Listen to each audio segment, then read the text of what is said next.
It's my pleasure, my honor to introduce Troy Torrence. He's a regular participant on these calls, along with his several presentations and contributions to our dialogue here each Wednesday. He was a featured presenter on the Global First Responder Resilience Summit and is a frequent presenter at regional and national conferences on health, fitness, wellness, and self-care for police, fire, and other public safety personnel. Troy incorporates mindfulness-based practices and other cutting-edge research-based training and practices into the training of new recruits and other state police personnel. Troy is the health management specialist for the Indiana State Police Training Division. He holds a Master's of Science in Exercise Physiology from Wisconsin La Crosse and has been with ISP for more than 20 years. Congratulations, Troy. Troy works with ISP CrossFit, an integrated approach to fitness that builds strength and increases endurance with high-intensity workouts adaptable to any level of conditioning. Rather than working muscles in isolation, CrossFit exercises involve the entire body, a method that gets balanced results much quicker than traditional programs, which separate a weight room from the aerobic studio. All right, Troy, I've been looking forward to this. Welcome. Floor is yours. Thank you. Yeah. Thank you, John and Robert, and everyone on this call, and those that are out there that may be listening to this later. Some of this may be redundant. Katie did a great job a few weeks back speaking, so a couple of the terms that we'll cover will be from what Katie did. We cover some of these things. Some of these things may be new to some of us.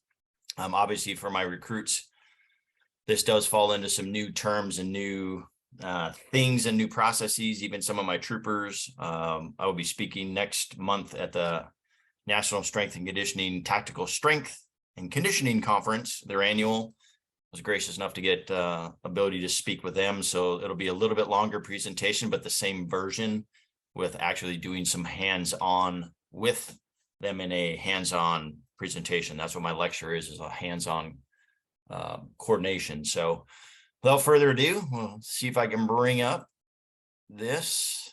Let me go to share screen first. I keep forgetting that. Need to share that. There we go. Everybody see that? We full screen? Yeah, all right. It's full screen now, Troy. Perfect. So again, the topic tonight is mindful breathing practices to promote recovery and situational awareness. Main focus we're looking at during our academy and for any officers, actually during maybe a critical incident, maybe during a normal call, recruit, just maybe getting through the day, getting through dealing with our staff. And they're just trying to teach a little bit about what situational awareness is and how we're going to go about that is, if you kind of see some of the pictures here, obviously on the upper left is day one. This is what we call Blue Sunday. So when our recruits come in and first time they get to see a trooper in uniform and they're getting sized up. So obviously we're adding some stress to them. First few weeks, we don't give them much training. We're just letting them kind of fester in with some of the stress. The picture on the far right is, again, them doing some incentive training, as we may call it. So adding a little bit of stress to them, doing some push-ups in the hallway while the troopers are in uniform for doing some failures. Then we start adding some physiological stress, some concentration grids, as you'll see with some of our officers in the middle. So adding some exercise and some stress. And again, also, we don't just give it to our recruits. You can see on the far left, a couple of my staff members getting a little bit of stress adaptation with some of the training. We may add in breath work, focus work, where we're starting to stack certain things. I got this from one of my fellow people, Jason. He's an Army Ranger for stacking some bolts and nuts on their edges. Obviously, if you drop one, you may have to pick that up, and that adds additional stress because your teammates are waiting. And then actually adding some downtime where you're seeing them kind of resting and actually performing some breath work. And we'll start to host breath work training during training, maybe post-training, but doing some cool down activity. And then again, just getting them to find a comfortable position that we can start working on some breath work, possibly laying on the ground, finding something comfortable, maybe sitting in a position. But this is where we start to implement inside the gymnasium and actually getting time to speak to them about what we're doing. So I've used this term before. We got this from John McCaskill. He actually spoke a while back. So if people want to look back at his YouTube, I know, John, we've got that somewhere on YouTube. John McCaskill is a retired lieutenant Navy SEAL, and he came up with this on a podcast, and it struck home with me, and I like to use it in my slides. And it is, what if I had something that would help improve your performance, your focus, your creativity, your productivity, and possibly even your communication?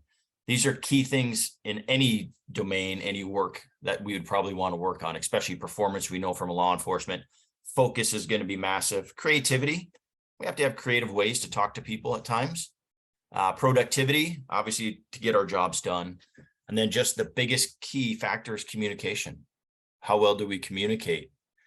Are we getting a high voice? Are we talking really fast? Are we holding our breath?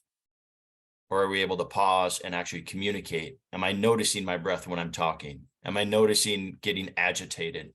So that thing, how do we work on it? There's a key puzzle piece to those things. And that can be anything from mindful breathing. And that's going to be a term we're going to discuss here in a second. Mindfulness, which is virtually the same thing if we just want to diverge and communicate a little differently. And then the final one, which bringing it all together, mainly for my law enforcement and my military, is going to be situational awareness. They will understand that term a little bit more, of just understanding the situation that they're in or being in the moment. So obviously we have to define some of these terms. What is mindful breathing? Mindful breathing is when we notice that the mind gets distracted or wanders, then kindly and repetitively returning our attention back to the breath. So it's basically just being mindful of the breath. Most of us may not practice that. Us on this call do, or may have a practice on this. But as I will talk to most of my recruits and most of my police officers, most in their first 5 to 10 years don't really notice it or actually pay attention to their breath. So doing this early in the academy, teaching our recruits to actually notice when things are happening, when there is a physiological change, can help. The other one is, what is mindfulness? And we know there's Dr. John Kabat-Zinn has a great understanding and basically the godfather of this, of creating it. And his term or his definition, of which we know, it is the awareness that arises through paying attention on purpose in the present moment. And the big key is being non-judgmental. So understanding in the moment. So that situational awareness, trying to be in that moment, or in other words, knowing what you are doing while you are doing it. That's a big key about the mindfulness, is knowing what you are doing when you are doing it. So being inside your mind and understanding what's going on and not getting drawn possibly too much due to aggravation or being provoked. And then situational awareness, the other key term, which is virtually the same again, just in a little bit breaking. It is your conscious knowledge of the immediate environment and the events that are occurring in it. So again, what is happening right now around me? The situation, what is happening?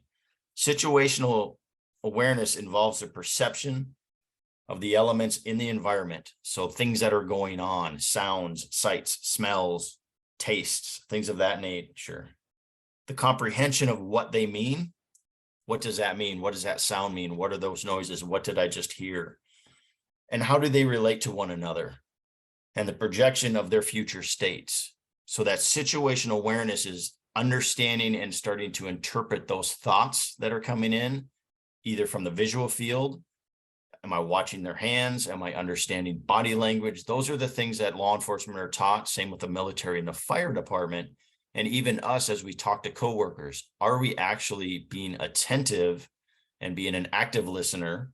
Or are we being just a listener? That active listeners, you're starting to understand body language possibly. Are they tuned in? What is their voice inflection? What's the other sounds? Am I hearing somebody else coming up? What is going on? So that is the true situational awareness. Am I in the moment understanding what is going around me in my environment? So that is a key term that we really are trying to distill to our officers in the academy about situational awareness. And finally, another one is self-regulation. That is the ability to change or manage one's thoughts, emotions, behaviors, or physiology for the purpose of achieving a desired outcome. So your ability to regulate, one could be your nervous system. Again, autonomic nervous system, you're going from either fight or flight to relaxation through breath, or the ability to calm yourself down, or conversely, get more amped up depending on the situation. There are ways to do that with just your breath. So understanding also, do you feel yourself getting nervous? Am I getting stressed? Can I take a breath to control and self-regulate myself before I start to reach a threshold, or maybe say something, as I do sometimes in communicating with some people, possibly my wife, is notice something and regulate my thought before I speak sometimes, or just know when it's time to just listen and just let some other people vent. Because I know for me, I have a purpose of wanting to just interject and answer and fix things, where sometimes it's just being that active listener again. So importance of having a breath practice. We all know these great ones. We know it can reduce stress and anxiety. It improves sleep. This is a huge one we talk about in the academy. The one I really like is talking about enhancing your cognitive functions, your ability to understand what is happening again in the moment. That is that situational awareness part. The better you can focus and spend a little bit of time on breath, which we will cover some techniques here in a little bit, you truly get to understand the cognitive aspect. You start to notice when things go awry. You start to notice when maybe you're breathing or you're getting agitated or something is just gnawing at your skin that you just need to not say. Also, improved cardiovascular health. You may start noticing if you're wearing a Whoop strap or wearing heart rate monitors when you sleep. You may notice doing a breath practice before bed, you may have a lower resting heart rate. You may be able to improve that. We already know with doing a basic breath practice by just wearing a heart rate monitor, you can drop the heart rate within 5 to 10 beats, possibly even more, by just getting the breath under control, and that can help for long-term cardiovascular health. Also help muscles relax. John does the great body scans, and those help me a ton to actually get my body to start to relax. I start to notice things a little bit better. So that's another great tool to help muscles relax. And the other one is just feeling more present. I think with how high strung most of us are and how busy we are or non-busy we are, we just are doing a lot of work and getting nothing accomplished. I think sometimes because we're trying to do too much at once and not focusing on one skill. To be more present, taking that pause out and maybe taking a few breaths and be more present on that single task, and try not to get distracted by, oh, I got this other email, I've got this coming in, I've got this phone call. But taking a breath and being able to be more present in that moment, or turning your phone over in a conversation, putting the pencil down, closing the laptop and not typing where, yep, I'm hearing you, I'm paying attention, but being, again, as I say, the active listener. And the reason I'm using active listening is that was a big thing we started teaching our recruits this week. They had a whole class on that. So they're starting to understand being more active and visual when they're listening to someone. Moving on to another quote that I've used a few times. I get this from RPR, or Reflexive Performance Reset, is if you don't control your breath will control you. This is an easy one to start to really utilize in our recruits. When we get the heart rate up and they start breathing really hard, you start to lose that prefrontal cortex and start going back into the lizard brain and having some issues and not making good decisions, or we start shortening the breath. Once you start to lose your breath, we start to panic and we start to get tunnel visioned and things start to go awry. So trying to teach our recruits and our fellow officers and anyone that wants to learn breath work to understand, and possibly with Scott, since I know he's a good breather and he's a CrossFitter at my gym, it's understanding when your breath starts to get out of control, slow down, set the bar down, take a few breaths, get your mind back, and then move back forward. You have to control your breath, or we're just going to start, as we call, burn the ships and things go awry. So that is a big key, is controlling your breath. This is a good quote I really like to use. I see this a lot at a lot of conferences for the police and peer support. And this is a great one we're starting to use the last couple of years in our academy, because I think it rings true a lot within the profession of law enforcement, fire, and military. And it's from Viktor Frankl, which is between stimulus and response, there's a space. And in that space is our power to choose our response. In our response lies our growth and our freedom. And the biggest thing there, I feel, is taking that pause or possibly that breath before you respond. Because some things need a response and some things may not need a response. Understanding that somebody may be just venting and need to be heard, and you don't need to interject an answer, or you don't need to consistently elevate. As somebody increases tone, you increase tone, it starts to get louder and louder. So trying to teach verbal judo, or whatever you want to call it, de-escalation, understanding when you can slow your tone or start to quiet your voice, you may be able to change the stimulus and that response of somebody by slowing your roll, as we may say it. But that is a great tool that can be used of just understanding, being, again, situational awareness and being present in that moment and understanding what kind of response you may need at that time. And again, as John mentions a lot, and Sandy and everybody that talks on our Wednesday nights, is what is your intent or your intention? And a lot of what we start to push in our training with our recruits is, what is our intention of the day? What are we trying to prove, or what are we trying to do? So you can see the first gentleman on the bike there, his lips are pierced because their intention was to stay in their nose as much as possible while they breathe. So I'm giving them a focus and a cue, and also stress, because some of our recruits haven't practiced the nasal breath. They may have only been practicing just mouth breathing and not understanding, working through some gears and understanding the stress response. If I can stay more nasally breathing, I can stay under a little bit more control than going right into a mouth, which is more of a sympathetic breath. So trying to teach them and to understand, again, the situation around them, self-regulation, through a little bit of exercise. Again, if they pop open the mouth and have to breathe, I'm not going to tell them they have to keep their mouth shut, but I'm forcing and trying to acknowledge their skill of, where is my rev limiter? How do I adjust my ability to breathe and my exercise to maintain that throttle to where I can still stay in my nose and not go too hard or push too hard to the person next to me. So always having an intention. That can be in your workout. That could be to your 5-minute breath practice, 10-minute breath practice. It could be just the intention of being quiet for 5 minutes, which is very hard for me, to sit and be still and be quiet. So practices, what do we need to think about? Since I'm a meathead and I'm a strength coach, it's reps and sets. So trying to think of things to do and ways that we can practice these different breath works. And this is where we're going to get into some practice tonight. So getting into some reps and sets, or as we like to say it, the skills and drills of it all. So these things are keys that we start to play with.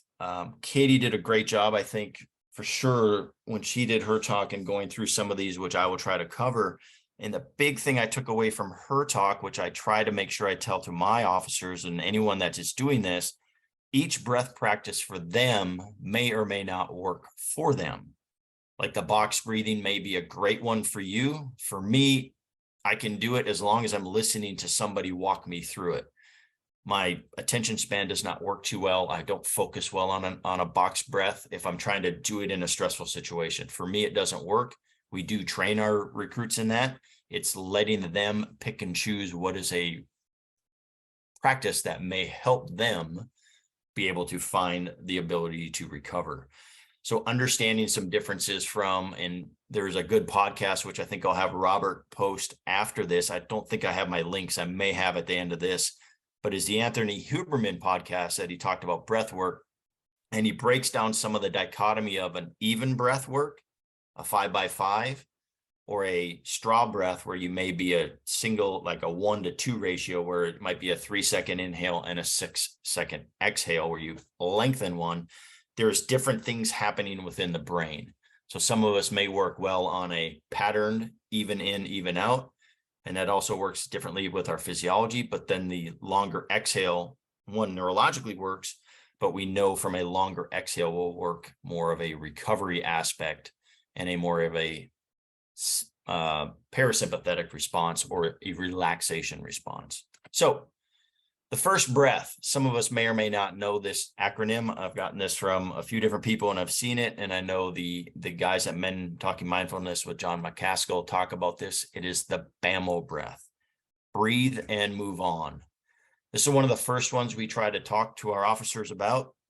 And that is just simply taking a breath. I don't care if it's in through the mouth or in through the nose, but just taking a basic, take a breath.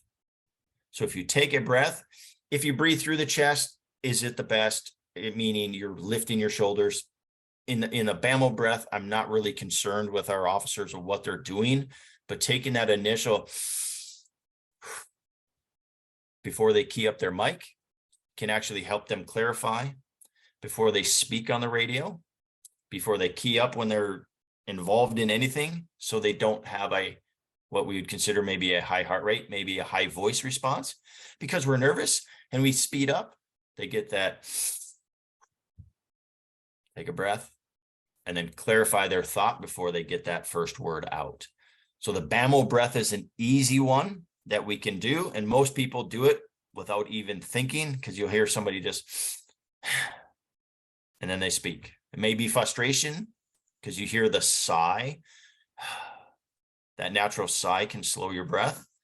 And that humming or noise in the throat can help also with the vagus nerve, kind of calming some things down. But the BAMO breath is one that we use a lot in the very beginning with our recruits, and our lieutenant at the academy really breaks it down well. He's a 37-year veteran of our agency, and his story that he uses from a mindset perspective is when he cues up on the radio, and why he takes a breath real quick prior to getting on the radios. He wants to make sure he is calm while speaking over the radio, so everybody from dispatch to any officer that may be coming to the call understands that he is not stressed and he is not overly worked. If you get on the radio and you're really high pitched and stressing out, as we may say, and you can hear it in their voice, you're going to have the officers rush possibly even faster to the scene of something coming up. So understanding your breath, getting your mind under control, and taking that initial breath. So if everybody wants to practice one, we can.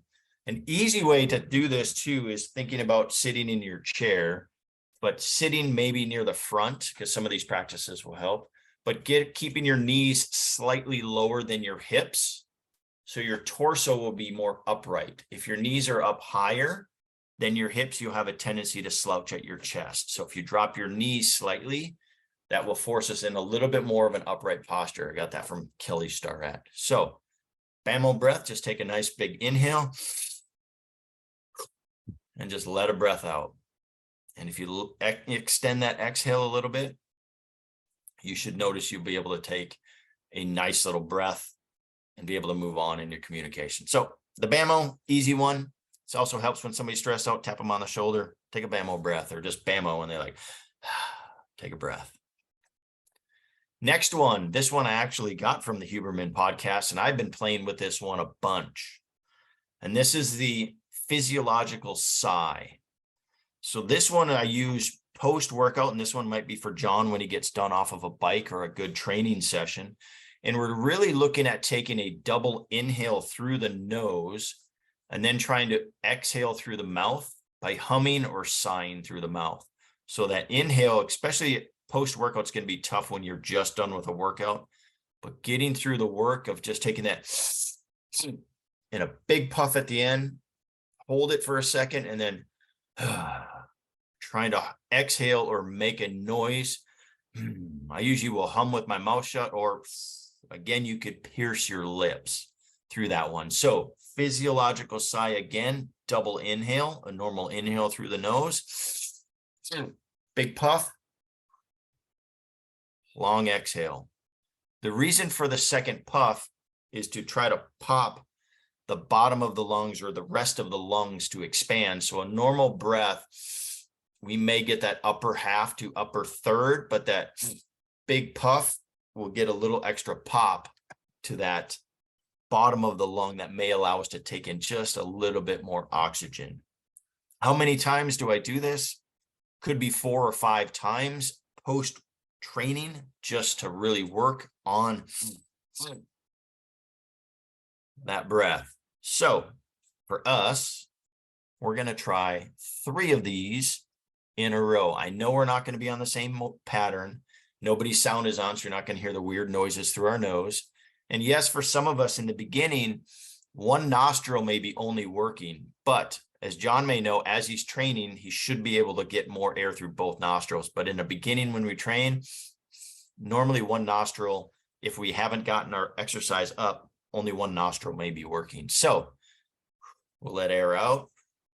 Take a good inhale in. Second one, puff. Long exhale, feel that hum. When you have that, you can take a couple normal breaths if you need, and then go right back to the double inhale.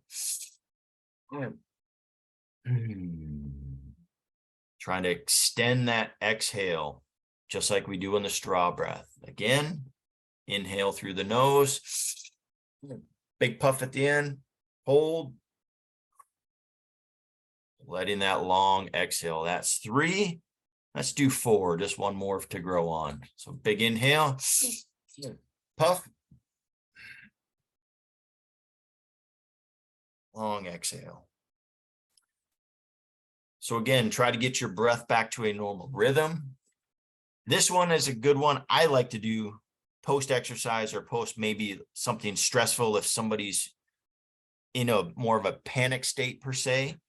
We had our 2-on-1 hitman today, so I use this on a couple of my recruits that I think were somewhat back to consciousness, I would say, where they're coming back out of the OODA loop or the stress response of trying to get that, or because I was doing concussion protocol, which we were doing, we take our recruits into some ground fighting and take their air, and they come out pretty exhausted, but then I run them through some basic questions. I would just sit there and breathe next to them before answering any questions, and they would have their head down, and just naturally through the sound, they would hear me breathe, and they would start to switch their breath. So just hearing somebody breathe can also help someone without just telling them, because I know telling somebody to breathe may not work. So that is a good one post-exercise. You could practice this one. I wouldn't say you'd need 5 minutes of this. This might get a little hard to do, but 3 to 5 reps, take a little bit of break, bring that one back in. 3 to 5 reps should take you approximately a minute, maybe 45 seconds for doing it right. Moving on to the one that I found since John and Robert and actually Fleet started this group 170 of these ago. This breath is the one that I actually really like. This is the one that helps me a ton, especially also during my training that I can do, because I focus most of my CrossFit training and trying to stay nasal breathing. So this one has taken practice, but basically the inhale count is anywhere from 3 to 4. Everybody, as Katie said really well, is it depends on how well you can handle the inhale and the exhale. There's no true set number like, hey, you got to do 8 seconds or you got to do 2 seconds. You're going to find what works for you. So we want to kind of leave that up to you. But that 3 to 4 second count is a good one. As you get more proficient, you can extend that inhale and extend that exhale. But then again, we may be adding more stress. If you've never played with this with a heart rate monitor, if you add in that extra distance on the end, you may actually be raising your heart rate rather than bringing that heart rate down and relaxing, because now you're adding possibly a little bit too much stress. So the basic straw breath, which is basically going to be an inhale. I like to use the nose. Again, can you use the mouth? Sure. But we're not going to humidify the air. We're not going to get nitric oxide. We're not going to get those good benefits of the nose. So we're going to try to use the nose. So if we did a 3-second inhale, it would be, and then the exhale would be through the pierced lips of, and trying to hold for double the count. Sometimes I'll count in my head. The other one is I'm just trying to let my air out. If you don't know what pierced lips are, it's like trying to blow up a balloon. Don't squeeze it, make the noise. That annoys my wife because I always do that. But the straw breath, well, I will try to do the count. Let's try 5 reps. We'll do a 4 count in and we'll do an 8 count out. So we'll try to get everybody to just slowly exhale. And on the inhale, in, 2, 3, 4, Exhale, 2, 3, 4, 5, 6, 7, 8. Inhale, 2, 3, 4, 5. Check that. Exhale, 2, 3, 4, 5, 6, 7, 8. Inhale, 2, 3, 4. Exhale, 2, 3, 4, 5, 6, 7, 8. Inhale, 2, 3, 4. Exhale, 2, 3, 4, 5, 6, 7, 8. Inhale, last one, 3, 4. Exhale, 2, 3, 4, 5, 6, 7, 8. And slowly recover. That one is not easy to talk, as I just found out, because I counted to 5 and kind of elongated your exhale or inhale on round 2. But this one is a very good breath that I like to utilize, one for me to recover. I use the Pranayama app, which is I have to pay like $2 for it, but I do like the paid version because I can then set my time domains, and I can set them for 3 seconds. I can set a 4-second count. I can set a 5 and a 10 count. So I can actually adjust and have audible tones. And it works well within our academy to just set those tones, because if I want to walk and talk and explain things, maybe focus their mind while they're doing it, hey, come back to your breath, we can then do that, but then have the audible tones help them. So that is another one. But straw breath for me is my best practice for me to kind of bring myself down on something. And it might be a 2 in, 4 out. If I'm really stressed, I'm holding a longer exhale. Another one that we look at is for HRV, or heart rate reserve, and we're looking at that ability to have an even breath for an inhale, 5 seconds, and a good exhale for a 5 count. So this one is mainly, we're looking at heart rate variability. We're trying to really be on a steady state of just 5 seconds in, 5 seconds out, or a 5 count. It could be 5 seconds, or it could be just that 5 count. This one I know will help me post-workout. I do this in the room for 5 minutes. I'll set a clock for 5 minutes. So I go a 5 by 5 by 5, and it's just an even breath. So I'm on an even cadence in, even cadence out, and I try to stay in my nose. Or I may get the hum through my voice, or just breathing out through the nose. But this is a 5 by 5 breath that just works 5 in, 5 out with no pause. So if you want to find another good set position, again, trying to reset ourselves maybe at the end of the chair. If you want to cross your feet, you can. Find that nice, comfortable spot. I notice if I lay back, I may lose that position. But this one, we're just going to do a even in, even out. And we'll try this for, let's say, 90 seconds.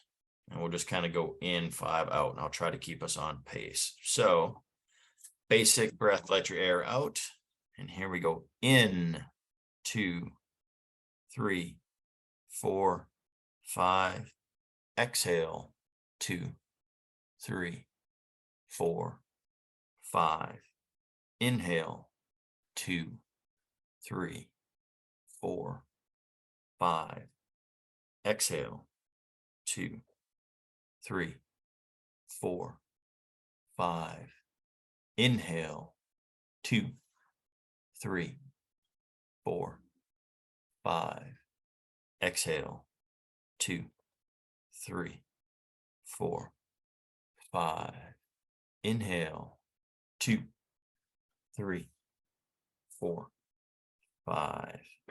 Exhale, 2, 3, 4, 5. I'll let you continue for the last 30 seconds.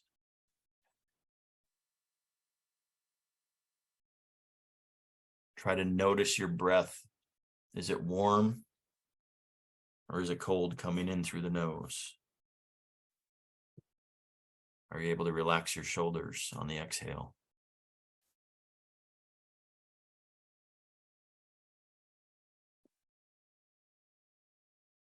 Five more seconds. 3, 2, 1. And relax. And slowly come out. Well, 90 seconds of that. It's not terrible. That one I do find that gets my heart rate to kind of bring my heart rate down.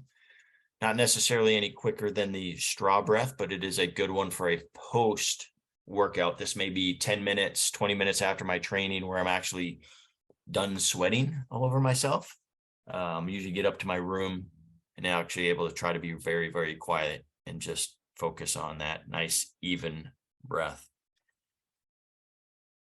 I would have covered a little bit on the box breathing, but I wanted to cover a little bit on Yoga Nidra, or the NSDR. I don't know if anybody's too familiar with NSDR, but that's the term that Anthony Huberman has kind of coined, which is non-sleep deep rest. He has a great video, and I may have the slides here. If not, I will get them to John and Robert to post in the comments for next week's episode. But he has a short 10-minute audio clip on NSDR, non-sleep deep rest, and just how well it works. I did find a study, the thin line between waking and sleeping in athletes, and a call for Yoga Nidra in the sporting context. I've been playing with this for the last 2 recruit academies. I use this a lot for myself post lunch. Actually, I will go up in my room, get on Insight Timer, type in Yoga Nidra. I have a 10-minute taught one and also a 20-minute Yoga Nidra. And the beautiful thing of Yoga Nidra, it's that base of just before sleep and rest. I do have to set my watch sometimes because I will fall asleep because I'm in that zone of just being able to pay attention and or not pay attention. I find the Yoga Nidra very similar to possibly body scan. Obviously, it's mindfulness because they are walking you through some of it. Really good practitioners will tell you, again, you don't have to pay attention the whole time. You're just trying to shut your brain off from outside stimuli, try to rest, find in a calm space. But I do know they state if you can get an hour of Yoga Nidra, it'll mask up to 4 hours of sleep. So if you get 20 minutes, you're obviously getting close to about an hour. So about a 15-minute Yoga Nidra will get you about an hour's worth of possible sleep. So you will feel slightly recovered. You don't get the true nap effect of crashing, because if you take a nap sometimes at a half hour or a little bit too long, you may hit that mid zone. So those of us that have practiced, if you have not tried Yoga Nidra or done a little research on Yoga Nidra, I would suggest kind of playing with that. And I do have a link to the one study on sports, which does a really good job on that. And then also Huberman's got a podcast on it, but he has that short little YouTube link. If you just type in NSDR and Huberman, it will pop right up. Won't be a biggie. And actually, there's the one link. So you will have that in the context. I do have the video, which is the second one. That will be a link that we can definitely get to you all, which is practicing Yoga Nidra to improve your sleep and stress. And then the NSDR by Anthony Huberman. So those are some good information from a context of understanding some Yoga Nidra.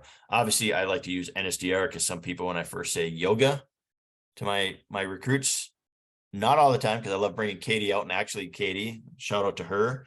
My academy staff has already asked, when is Katie coming out to our academy? I said, well, I still have to send her an email to get her out if she'd like to teach us yoga, because they were loving it. And actually, one of my counselors was a recruit when Katie came out, and she is now a counselor. And she's like, that was so awesome when she was out. So it does work. It is getting through to our troopers, and it is an awesome tool. And I'm glad Katie's a great resource for the Marion County Sheriff's Department. And then books. Here's some ideas. Peak Mind by Amishi Jha. Phenomenal stuff. And speaking of that, before I break, I had found a great little thing on Instagram from the Breathing Diabetic. And this basically comes from Amishi Jha. It says, using your breath to change your state of mind is actually pretty straightforward. The real challenge is using your mind to remember to use your breath to change your state of mind. That requires meta-awareness, a skill we build every time we do what Amishi Jha calls mindful push-ups. And Robert remembers this. It is a mindful push-up. The mindfulness push-up is 1, you shine your attention on your breath. 2, your mind wanders and you notice it. 3, you redirect your attention to the breath. Number 2, builds your meta awareness. That is, your mind wanders and you've noticed it. So this is a critical way mindfulness complements any breathing practice. It helps you use your mind to recognize when you actually need your breathing. So that is a big key. It's a great little setup from them, and figured I would share that with you today. So, questions.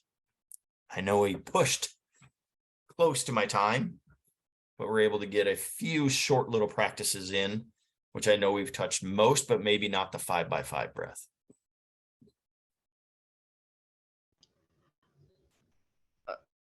Question or comment, I guess. For one, thanks for all the kind words, and I would love to come back out soon. But 2, I loved the breathe and move on, and so the first time for me, but so simple. But that's something that I could put really easily in an email, send out to the sheriff's office, and maybe just everyone takes one breath in that moment. But absolutely loved that. Thank you. Yes. And I think when you train some of your officers, I think the big one that I noticed, and this was a few years ago at one of the conferences, and it was with firefighters, a PhD was talking about the same thing. And it was right before they picked up a patient in a stretcher, they put the hand on and you seen everybody, one big breath, and they were all reset, and then they were able to move. So same thing, which I think your CERT people and other jailers will do, is they're already doing it. But if they start to, you give them that vernacular, breathe and move on, or do a BAML breath. Boom, everybody's on that same page now. We've taken that breath. SWAT guys do it, these guys do it. But if you get everybody on that page, BAML breath, and then just hear BAML, boom, it's instant. And it can change culture, I think. Without saying, hey, take a breath. And you're like, shut up, I'm taking a breath. And he just gets mad, just take a BAML breath.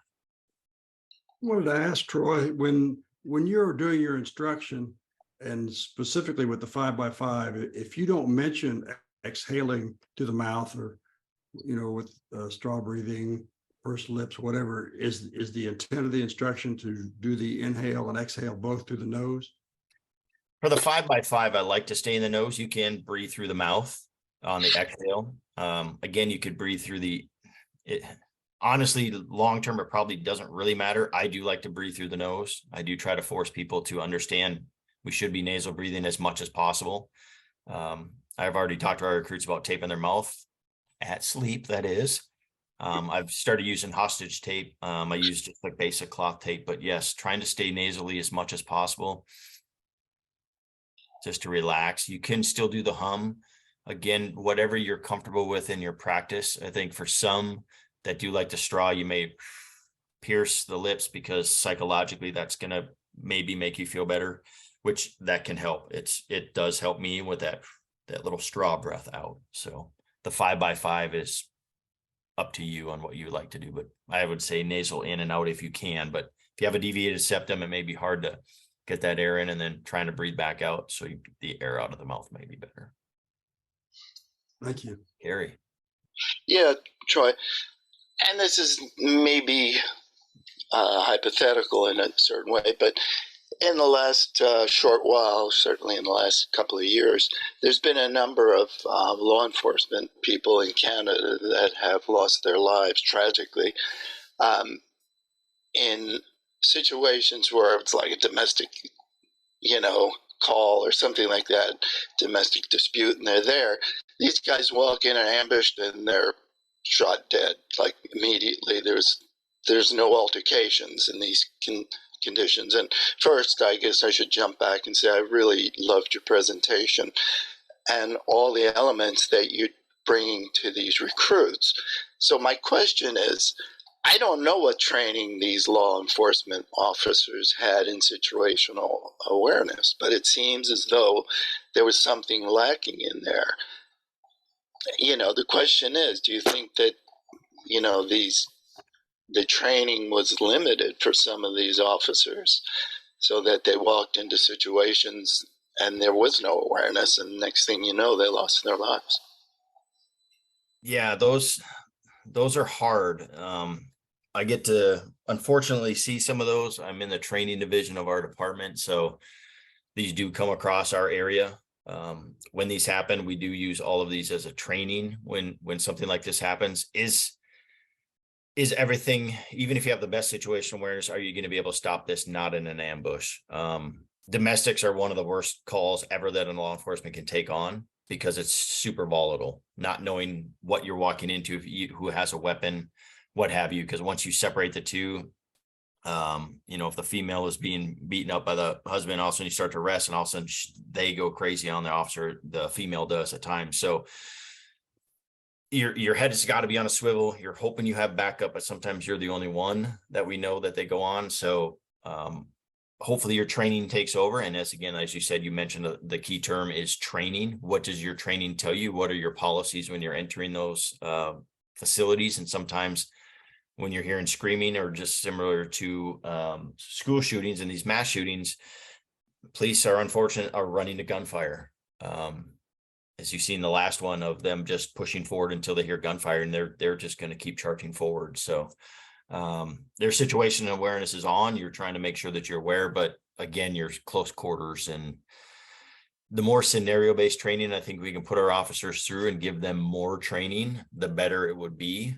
Meaning not just quarterly and so on and so forth, but just giving a lot more training just helps them build reps and builds understanding and their ability to handle themselves. And again, communication is key, de-escalation, and then just sometimes, as we know, officers walk up to a car and get shot dead. Doesn't matter situational awareness you have, they're just, that bad person's going to try to kill an officer, they're going to kill an officer. It's sad to say that, but that's the reality of that job. And it's not a fun reality for those officers. So it's, again, added stress to them when they have to do as we call a routine traffic stop, but there's nothing routine about a traffic stop. So. Thank you, Troy. Just something that I really am impressed by the work that you're doing. And unfortunately, we don't know, what these officers have for training here in Canada, but I really praise what you're doing. Yeah, I'm hoping this can open some eyes and ears a little bit of just what we're trying to do and why. I mean, we talk about breath, we talk about stuff, but are we making that connection as we get stressed, what situational awareness is? Because some kids and gentlemen and ladies and adults come in and they've not done a lot of sports, so they may not have the understanding of what situational awareness is. Oh, head on a swivel. Are you hearing what's around you? Do you feel that on the back of your neck? Do you have this weird sense when you're walking up to this person? This guy is my BS detector on. Those things are skills that are learned, but again, which I've learned in my last 3 years with John and Robert and Fleet through the breath work, which has totally changed what I do in law enforcement for training, which has dove me down some awesome rabbit holes. But it's that true understanding that helped me in my sports, which I knew, but I didn't make those connections until like, wow, if I would have had this 20 years ago playing sport, I could get out of some of the stress that I was dealing with. But just understanding, wow, the ability to understand when I'm starting to get stressed out, or do I communicate? Can I pause here for a second? Can I take a breath before I'm just kind of start talking and I rattle on, I'm going 100 miles an hour, and slow myself down? Can I be in thought while still communicating? Which is hard to do. And that's, again, that situational awareness and trying to tell people, just slow down a little bit. There's no need to speed up. You own the scene, as we say, the officers, that's your scene. You dictate how that goes. So you have to start to understand that. So thank you. Sandy. So Troy, you just hit so many great points. I could talk to you for another hour about this, but there's one thing that ties in with what Gary was saying, and I would really love to hear your your experience and input on, at some point you talked about fight or flight, right? So we talk about that rest and recovery or rest and digest, and the opposite, fight or flight. And then you talked about all the law enforcement officers. There's no flight involved, right? They go in, right? And this is law enforcement. This is in corrections. This is in every aspect, really, of first responder culture. They're always going in, right? Fire is going in, EMS is going in. And so how do you navigate that when you, because I've actually heard from some law enforcement that we've worked with in training that, like, I don't really need to consider the flight part. So I'm just wondering how you navigate that language and supporting. Yeah, I mean, I think our officers, our troopers do a great job on that. I'm the strength dude. I don't navigate that avenue of saying, here's what's going to happen. I mean, we talk about the autonomic nervous system. I'll do more of a talk in my other presentation, like what it is, how to manipulate some things, but fight or flight. I mean, depending on the tool in the toolbox, as I'll use that analogy, my Lieutenant Hannon uses a lot. If you do not have that tool in your toolbox, and we know it, if that stress gets too high and you elevate to that point of the crap moment, and that you've overwhelmed yourself, you can go into a flight spot. You will panic, you will freeze. Officers have done it. It happens because they're in a situation that they don't know, but we're hoping they can get them out of the OODA loop, or the ability, like they notice it and you're, oh, hey, and their partner can yell at them and they can bring them back, and then they can at least flee to the back of their vehicle, or they know through training when that crap goes off, gunfire goes at the door, they already know to beeline it back behind their car. We teach scenarios and drills for when that moment happens to seek cover and then get back on target.